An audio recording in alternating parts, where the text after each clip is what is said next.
અમી ભરેલી આ નજરું રાખો નાથજી શ્રીનાથજી.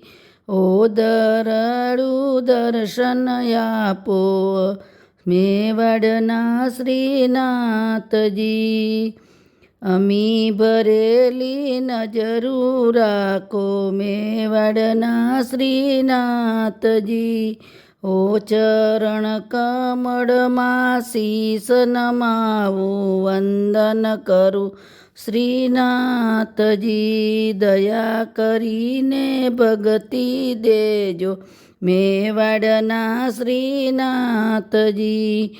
ઓ દુખિયારા તમારે દ્વારે આવી ઊભો નજરું રાખો નાથજી. અમી ભરેલી નજરું રાખો મેવાડના શ્રીનાથજી.